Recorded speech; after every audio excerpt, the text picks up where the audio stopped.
Regardez comme c'est beau cette plaza dans les montagnes, dans cette ville montagneuse de Cusco au Pérou, qui était le cœur de l'Empire Inca.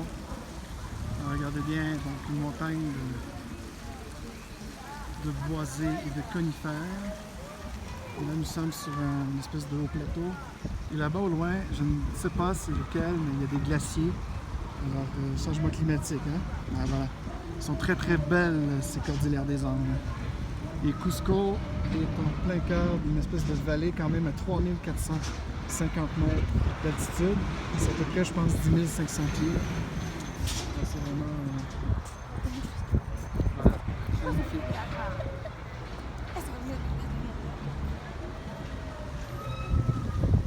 Alors c'est ma petite promenade à Cusco, cette journée-soirée.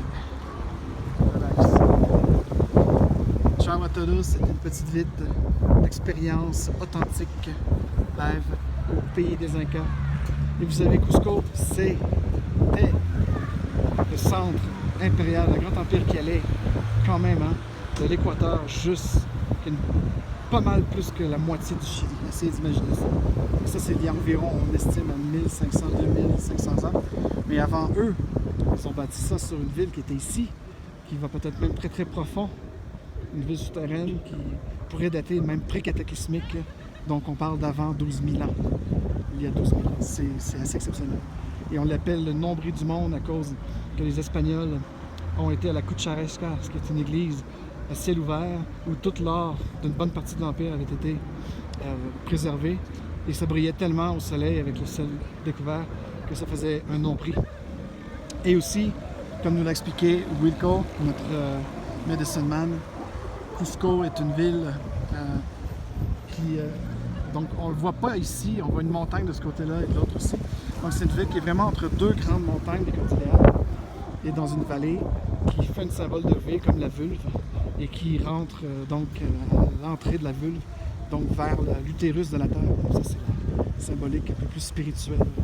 Et pour les Incas, quand ils ont trouvé ce site mégalithique, ils y ont bâti leur ville par-dessus. Les Espagnols, ils ont rebâti encore par-dessus.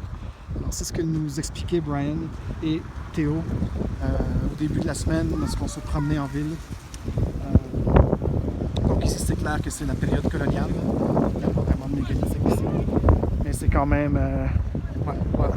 C'est quand même assez fou tout ce qui pouvait se passer ici. Alors voilà, c'était un petit résumé de voir si j'ai bien compris ce qu'on m'a expliqué dans le tour de la ville. Et là, je me promène librement. On va avoir un excellent dîner qu'on aura ensemble avec le guide principal, Brian Foster, sa super épouse, Irène Mendoza, et puis tous les autres qui voudront se joindre à notre table. Donc, très belle ville mixte, mégalithique, pré-Inca, Inca, coloniale et moderne à la fois. Et c'est l'utérus du monde dans la cosmogénie Inca. Donc, toute vie venait probablement d'ici. Intéressant. Alors, imaginez une civilisation d'il y a 15 000 ans voit une comète ou un cataclysme solaire ou tout autre cataclysme qui s'en vient, se font une ville souterraine, s'y cache pendant que c'est le bouleversement total, tremblement de terre, raz-de-marée et tout, les Andes qui se créent. Et puis, quelques, peut-être centaines d'années après, sortent de ce trou qui était ici à Cusco. Et puis, ils recommencent. C'est un peu ce que je ressens. Pas ce que je sais ou que je pense, ce que je ressens. Et ce n'est qu'une théorie. Il ne faut pas croire tout ce qu'on dit. Il ne faut pas croire tout ce qu'on pense. Mais par contre, il faut des fois croire ce que l'on ressent dans son intuition. Allez, in la cache à la kin.